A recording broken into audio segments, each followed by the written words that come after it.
Ya. Bienvenidos a todos a este nuevo podcast. Esta vez hemos escogido una frase de Edward Wilson muy interesante, que es los seres humanos, no, ¿cómo era?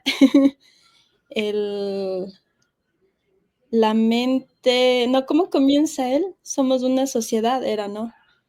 Somos una sociedad de mentes, Sí, que no, tenemos mentes que paleolíticas, tenemos mentes paleolíticas instituciones medievales y tecnología de... y tecnología de dioses. Ya. Es una frase que nos llamó mucho la atención a varios del equipo Neurocódex por lo que implica, ¿no? Por lo que implica, ¿no? Mentes paleolíticas, por supuesto, se refiere a nuestros procesos mentales, a nuestro mentar, ¿verdad? Y llamarlas paleolíticas, es decir, no hemos evolucionado. Que quizás es algo que uno escucha mucho por ahí, ¿no? Que uno dice, oye, hemos avanzado en ciencia, hemos avanzado en filosofía, hemos avanzado en distintas cosas, pero desde el punto de vista de la calidad humana, parece que no hemos avanzado mucho. Seguimos comportándonos como las personas de las cavernas, ¿no? Y quizás el indicador más importante por eso son los conflictos, ¿no? Como una dificultad, por no decir incapacidad tremenda para entendernos, ¿no? Para entendernos, para acordar, para armonizar, sino que simplemente es mucho más fácil el conflicto, es mucho más fácil la pelea, es mucho más fácil la guerra, ¿no? Que es lo que ha predominado, ¿no? Ahora, la otra parte de la frase que es también llamativa es que tenemos instituciones medievales, dice él, ¿no? Es un poco como que en la organización, en lo burocrático, nos hemos quedado estancados en periodos incluso pre-renacimiento, ¿no? Medievales, ¿no? En el sentido de que no hemos actualizado las instituciones a la altura de todo lo que ha significado, por ejemplo, el Renacimiento, la Ilustración, la modernidad, ¿no?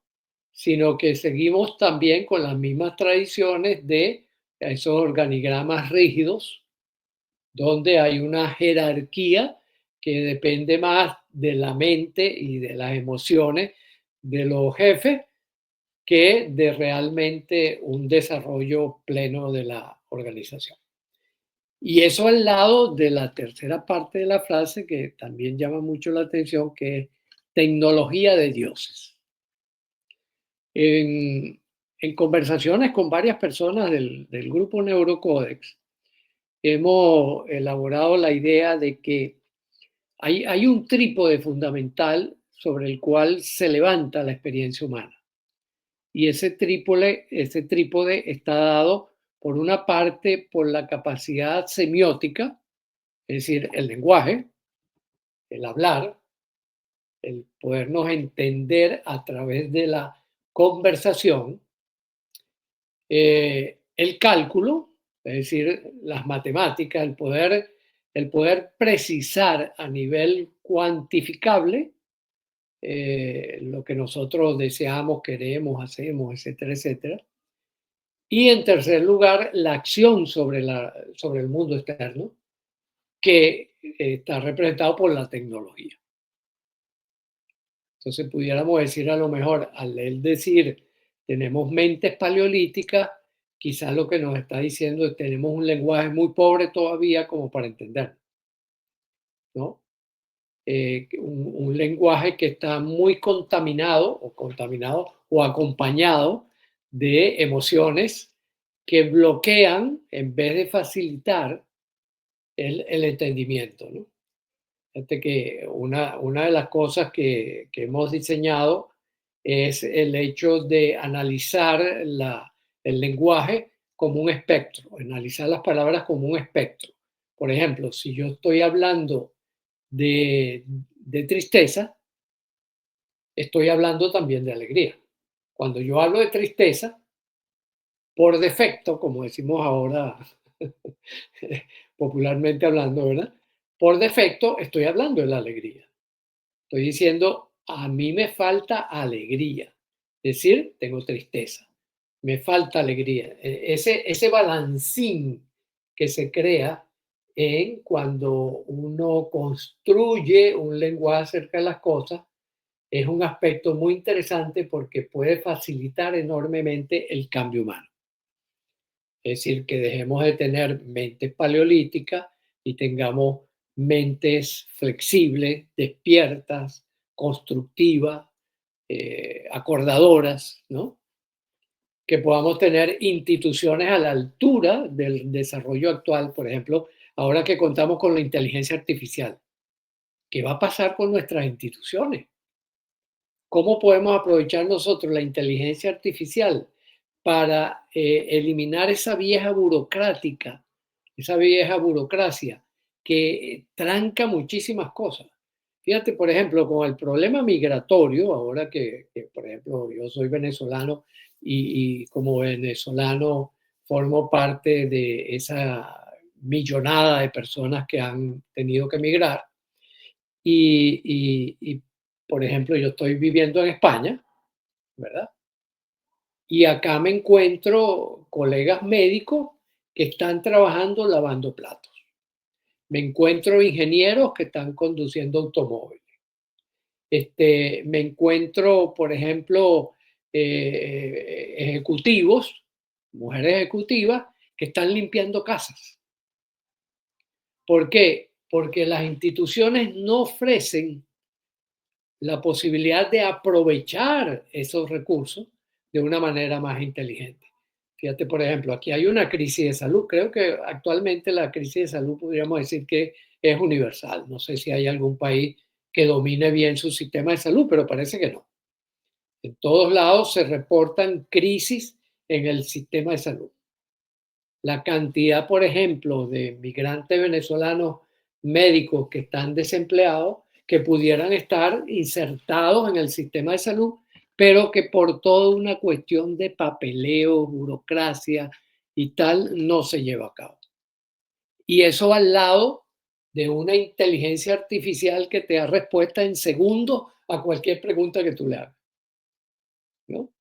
Entonces tú dices, wow, realmente hay un desfasaje, que creo que es lo que quería decir Wilson. Ya no tenemos chance de preguntarle, pero me imagino que era un poco lo que él quería transmitir, ¿no? Que frente a un enorme desarrollo científico y tecnológico que estamos viviendo, tenemos una actitud muy pobre, una actitud muy limitada, muy con gringolas que no nos permiten a sacarle provecho a todas esas posibilidades extraordinarias que tenemos hoy en día como tecnología, ¿no? No sé qué opinan ustedes, qué les parece este Eh, arreglo. yo, yo quería comentar, ¿no? Yo, por ejemplo, lo observo en el caso de mi mamá que tiene 86 años, ¿no? Esa tecnología que parece de dioses, ella ni siquiera sabe hasta dónde hemos avanzado, ¿no? Eh, entonces, para los adultos mayores, ellos se quedaron en la época paleolítica, para ellos ni siquiera ha llegado la inteligencia artificial. Entonces, Mm, ¿cómo hacemos para que ellos lleguen al tiempo que es, ¿no? Al tiempo en el cual estamos, el tiempo de la tecnología? Y mira, ahí poco a poco se van a ir aislando y eso es lo que no se quiere, ¿no? Buscar la manera de integrarlos, vamos a decir, integrarlos a esta nueva era y que ellos vean las ventajas.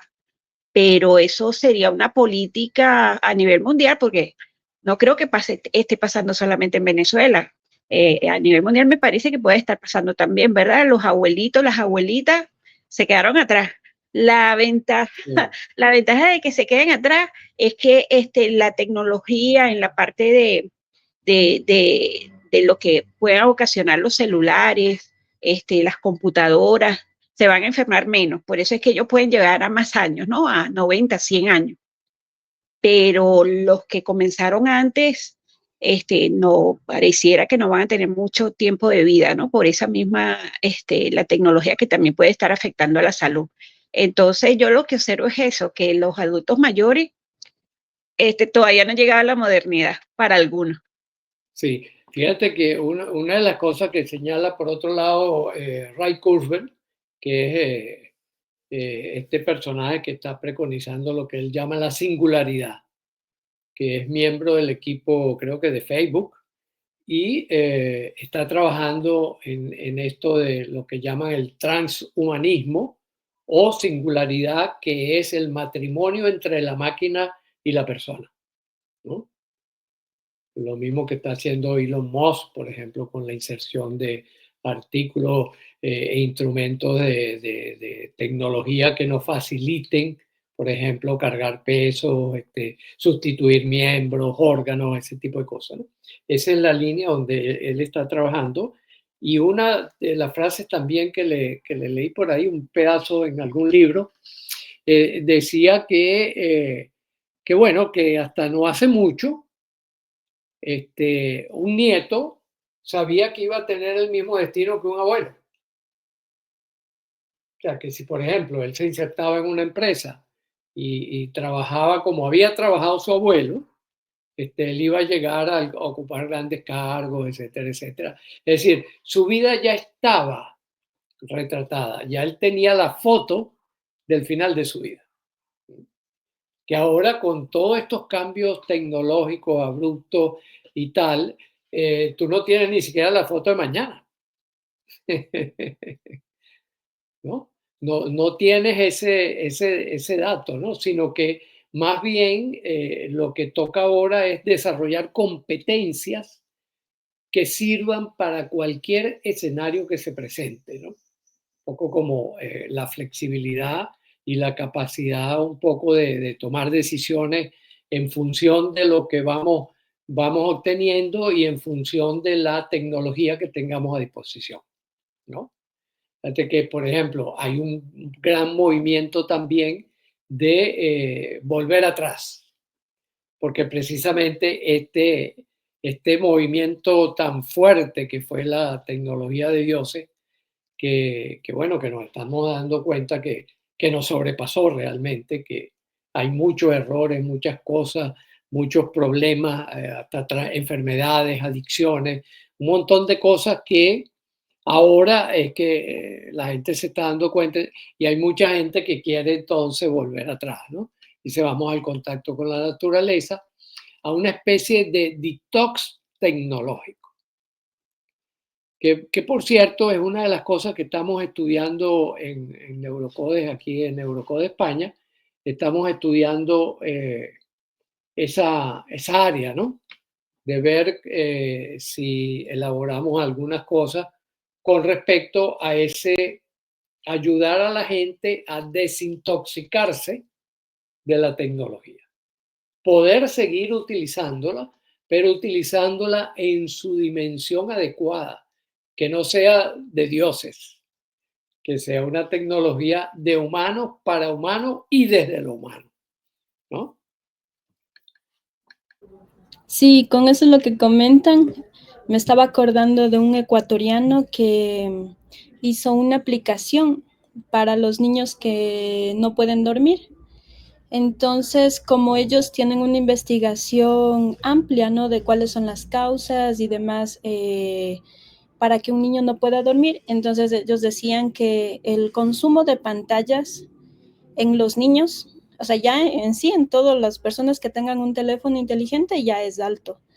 Y en los niños, como están en una etapa de aprendizaje y tienen esa voracidad de conocer todo, entonces a ellos les afecta más porque están más en pantallas, tienden a consumir más. Entonces, esta aplicación estaba diseñada de tal manera que el niño no tenga contacto con la pantalla, sino que era más bien una instrucción a la madre para que haga las cosas que así suelen ser, digamos, de este mundo físico, de la antigüedad, podemos decir así, que era dar masajes, cosas sencillas, cosas simples que se han hecho desde la antigüedad. Sí, dar masajes, escuchar ciertos sonidos, meditaciones y demás. Explicaba también a la mamá, ¿no? Poner cierto tipo de olores en la habitación, cómo debe estar distribuida la habitación y demás. Entonces, de esa manera, y también había una sección de cuentos infantiles que le daba la Qué instrucción bien. a la madre. Ajá. Entonces, de esa manera, los niños lograban, ya no tenían problemas de insomnio, ya dormían mucho. Y Claro. les gustaba tanto que ya después entre los niños se peleaban, dice él, no contaba que entre los niños se peleaban para que cuál va a ser el primero que la mamá le va a preparar con esta aplicación, ¿no? Es como una guía, como una guía prácticamente, porque les fascinaba. Entonces, yo creo que manejado de esa manera la tecnología, o sea, la tecnología tiene un potencial enorme. Manejada muy bien, creo que nos puede ahorrar mucho tiempo Claro. y realmente, por ejemplo, una persona que esté en el pueblo más lejano, que tenga internet, que tenga luz, obviamente, que tenga internet, puede ya desarrollar muchas habilidades, puede expandir su mundo enormemente y también puede trabajar en remoto. Entonces, desde ese punto de vista, yo veo que la tecnología bien utilizada puede llevarnos a hacer una sociedad mejor, mucho mejor. Sí, Es sí, realmente, bueno, las ventajas son increíbles, ¿no? increíble. Casi Ajá. de dioses, ¿no? Que Sí, tú puedas disponer de la información que tú necesitas. Hay muchas personas que yo en el coaching o la terapia les indico, mire, busque un tutorial de tal cosa en YouTube o en alguna de estos canales, ¿no? ujú, Busque y estudie eso y desarrolla hasta una profesión, puede desarrollar. ujú, Eh, sí, igual, por ejemplo, para dormir, yo a algunas personas les recomiendo que una o 2 horas antes de acostarse vean en cualquiera de esos canales, vean un paisaje, un sitio tranquilo. Entonces, que se imaginen que están allí, que sientan el olor de ese paisaje, la temperatura de ese paisaje, se entretengan con eso y que cuando a la hora de acostarse, y les recomiendo siempre que usen tapabojos oscuros, con sus tapabocas puestos, simplemente mentalmente se vayan a ese lugar, se vayan a ese lugar y rescaten esas sensaciones que tuvieron. Si no tuvieran la posibilidad de ver esos paisajes y tal, imagínate, tener que ir a los fiordos de Noruega o por ejemplo, a una vista del Cotopaxi allá en Ecuador o a la Laguna Negra en Venezuela, es un viaje que, bueno, no todo el mundo lo puede hacer. En cambio, a través de una pantalla sí puedes ir a cualquiera de esos lugares, sumamente fácil, sumamente sencillo, y simplemente es utilizando la imaginación, ponerle los otros componentes que se necesitan para uno crear ese clima mental, el clima mental de dormir, ¿no? ujú. Sí, Luis y Maigua, y si nos vamos también a ver el otro lado también de esta tecnología, y se ha visto ampliamente, por ejemplo, el uso de la tecnología, de las redes sociales, para de alguna manera adoctrinar, se podría decir, o viralizar fake news, que van creando narrativas en la sociedad que ya, o sea, prácticamente comenzamos nosotros a ver en ciertos aspectos que vamos retrocediendo como sociedad. Por ejemplo, personas que van creyendo en masa que un migrante es un delincuente, por ejemplo, o Sí, que una persona de cierta característica, de cualquier, sea de clase, de color de piel o lo que sea, ya al tener esa característica ya es una persona delincuente o cualquier cosa. Es decir, se comienza a crear narrativas en las redes sociales que vienen a ser a veces hasta un poco delirantes y que eso ya nos retrasa a todos, a toda la sociedad, a todo el mundo en sí. Sí, ahí creo que hay mucho de la mente paleolítica, ¿no? O sea, el creer en lo mágico, ¿no? Convertir esa tecnología en una magia, tecnología de dioses. O sea, convertirlo en una especie de cosa mística, verdadera en esencia de la información que estoy recibiendo por allí, y no que son opiniones o que son, digamos, descubrimientos, pero descubrimientos que tienen que ser leídos dentro de un código de la respectiva ciencia, por ejemplo, ¿no? Sino que lo leen sí, como algo mágico, ¿no? Ese es un problema de educación, ¿no? De educación, que yo creo que precisamente parte de la sorpresa de la tecnología es que nos agarró sin la educación adecuada para manejar esa tecnología. Yo le digo a veces, bueno, incluso que los niños, ¿no? Que poner a los niños a esos millones de opiniones que pueden aparecer en Internet, yo le digo, bueno, pero si el niño tiene el derecho o los percibes capaz de hacer eso, bueno, ponlo a manejar un avión, pues, ¿no? Todo en la vida requiere una preparación previa.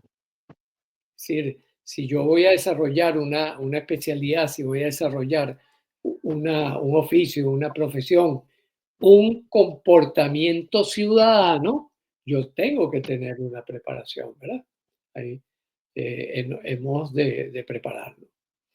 Por ejemplo, cuando yo estudiaba hace unos cuantos años atrás, había una materia que se llamaba moral y cívica. Imagínate tú, moral y cívica era una materia que uno cursaba en el colegio o en el liceo, ¿no? Donde te hablaban de urbanidad, donde te hablaban de salud, donde te hablaban de consideración, donde te hablaban de ciertos comportamientos social y ciertos comportamientos privados también, que eran como los adecuados para que pudiese haber una convivencia sana. ¿Sí? Hoy en día eso lo hemos perdido, ¿no? No, y el sistema educativo también, por ejemplo, los muchachos, uno que es docente, uno les da la clase y los muchachos lo que hacen es repetir lo que uno les dice, ¿no? Y no opinan, no No hay saben sentido criticar, crítico. no saben dar sus aportes, sino se convierten en unos simples, ¿cómo es que? Repetidores de lo que dice el profesor. Claro, Entonces, hay que incluir una materia que se llame cómo aprender a pensar, ¿te acuerdas, Luis? A criticar y exacto. a enmendar. Esa Ya, materia urgentemente hay que agregarla en el sistema educativo para que cuando ese niño vea esas noticias en redes, tenga la capacidad de hacerle el filtro y quedarse con lo que realmente trae la noticia, ¿no? Entonces, es importante que se empiece a hacer este trabajo en el sistema educativo. sí, y ese es un gran reto para superar las instituciones medievales, porque el sistema educativo es una institución realmente medieval. Ahí yo diría que sí, que tenemos instituciones burocratizadas, lentas, tardan mucho en incorporar la nueva información, ¿verdad? En verificar cuál es la información válida. Hay mucho de a mí me parece, o yo creo, o yo siento, ¿no? Que es peor todavía, ¿no? Eh, bueno, ahí tenemos un reto interesantísimo en el Colegio Neurocódex, ¿no? Y me hace recordar la máxima de Charles Darwin, ¿no? No va a sobrevivir ni la especie más inteligente ni la más fuerte, sino aquella que se adapte mejor a los cambios. Y estamos en este cambio. Sí. Exactamente, exactamente, sí, sí. Llegar Por eso es vivo. que tenemos que insistir en competencias y competencias que apunten a una vida saludable en lo personal, en lo social, en lo espiritual y también, bueno, en lo mental, ¿no? Ujú. Sí, me estaba Sí, acordando de China, que allá la tecnología está súper avanzada y que, por ejemplo, allá la moneda en físico, en papel, ya no se maneja. Entonces todo es digital, ¿no? Todo es mediante el celular y demás, todos con códigos y demás. Y allá estaba yo acordándome también, era que, por ejemplo, bueno, he visto también en YouTube algunos videos que, por ejemplo, habían parques con personas ya jubiladas y demás y que hacían ejercicio, o sea, que tenían una vida activa. Era Exacto. muy diferente de lo que yo he visto aquí, por ejemplo, ¿no? Sí, O sí, en otros países también. Ujú. como buscando el equilibrio, ¿no? Que Buscando. esta Ajá. tecnología no descuide lo biológico, las Ujú. necesidades biológicas, las necesidades, por ejemplo, de ejercicio, de aire puro, de buena Ujú. alimentación, de la misma meditación, de vínculos saludables. O sea, este, bueno, lo que estamos trabajando, ¿no? Yo creo que sí, que tenemos ese reto interesante por delante. Sí, Sí, y con respecto allá también que la tecnología, por ejemplo, en China ya están utilizando robots como asistentes, es decir, ya logran caminar por la calle y demás, bueno, hacer muchas cosas. Entonces, por sí, ejemplo, en ese sentido, China está adelantándose bastante y los otros países, por ejemplo, hay, bueno, hay otras ciudades también que no hay ni luz a veces. Entonces, en el sentido del gobierno, Luisa, ¿y cómo tú crees que podrían, y May también, que se podría incorporar la tecnología para que mejore el sistema de gobierno? O sea, el sistema de gobierno prácticamente sería. Porque es sí. eh, Cuando, muy difícil. cuando yo estaba allá en Ecuador, estábamos manejando un proyecto para el TENA, un proyecto de apoyo integral a la comunidad bueno, las ideas que estábamos manejando eran, entre otras, la instalación de paneles solares, por ejemplo. Allí la población mayoritaria son indígenas y en poblados que están un poco diversos y muchos no tienen sistemas por ejemplo, de luz, ese tipo de cosas. Entonces, la instalación de paneles solares en las comunidades, aprovechar los ríos para crear electricidad con mini represas y el sistema de, digamos, de bombeo adecuado para proveer de agua con un sistema de limpieza de esa agua, saneamiento para que pueda hacerse potable. O sea, teníamos una serie de cosas allí que estábamos este, manejando y proponiendo a la alcaldía y la gobernación en aquel momento. Pero bueno, ese proyecto quedó, quedó pendiente. Yo hace poco, la semana pasada, llamé a uno de los socios del proyecto que está allá, que es ecuatoriano, Ujú. y me dijo que bueno, que sigue trabajando en esa línea, ¿no? Que están buscando la manera ahora también con Novoa, que para hacer una serie de desarrollo interesante, entre ellos reforestación y un montón de cosas interesantes, ¿no? Que se están retomando, ¿no? No, y fíjate que el país que no llegue a la par de la tecnología se va a ir aislando y va a quedar atrás. O sea, porque este periodo llegó para quedarse, ¿no? Entonces muchos Sí, países se van a quedar atrás porque se van a quedar en la época paleolítica. Y entonces esa cuestión de países desarrollados y países en vía de desarrollo deben tomarse muy en serio esta parte de la sí. modernización, ¿no? Fíjate que me hiciste acordar de algo interesante que yo creo que es precisamente la solución a la frase de Wilson, ¿no? Que es Bután. Hará como, no sé si un mes atrás aproximadamente, nosotros vamos a un cine que es un cine de estos de ensayo, es un cine de películas de calidad, ¿no? Películas no convencionales, sino películas interesantes. Y una de las películas que vimos Se llamaba El monje y el rifle. Muy interesante porque es una película hecha en Bután. Bután es un país pequeño, muy pocas personas, pero está poblado fundamentalmente por budistas, practicantes. Y creo que fue en el año 2008, por ahí, que el que era rey de Bután decidió que se volcara Bután a la democracia. Por lo tanto, él renunció a la corona y convocó elecciones democráticas, ¿no? Y eso está contado ahí en la película, ¿no? Que narra un poco cómo ese equilibrio entre la modernidad y las tradiciones, además tradiciones orientales budistas, ¿no? La meditación, el contacto con el campo, la vida despacio, a tal punto de que en Bután uno de los decretos fue que el Producto Interno Bruto es la felicidad. Ese es su Producto Interno Bruto, la felicidad. Índice de felicidad. Y para mi gran sorpresa, cuando salí de la película, que es una película como del 2013, 2014, yo dije, ¿qué habrá pasado en Bután, no? Y hasta qué punto las cosas que se narraban en la película pudieran ser ciertas.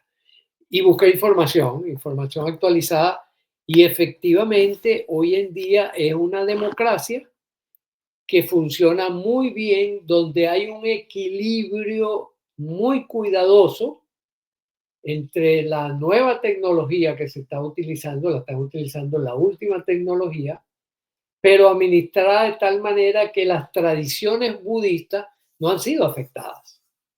O sea, la gente sigue priorizando el vivir felices, el vivir tranquilo, no hay guerra, no hay armas, no tienen ejército.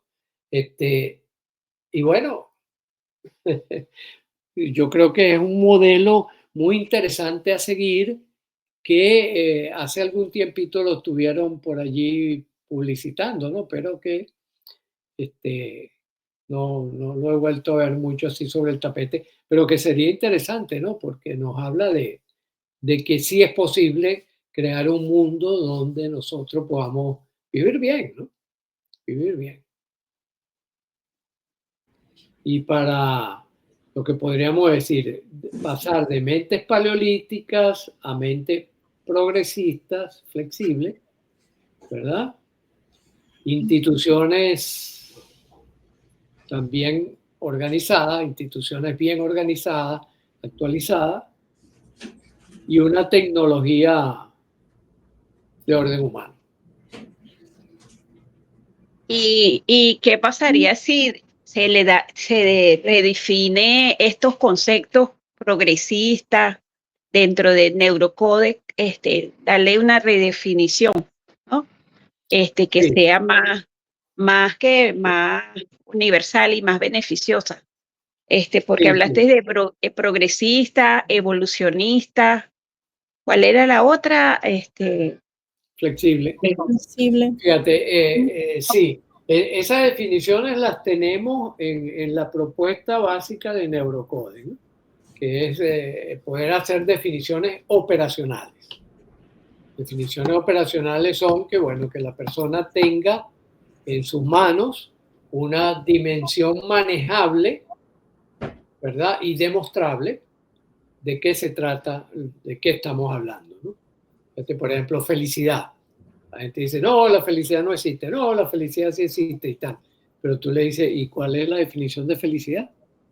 Entonces, para nosotros, por ejemplo, felicidad es la oportunidad de experimentar satisfacción por el hecho de que la vida bien vale el esfuerzo que uno le dedica para sostenerla.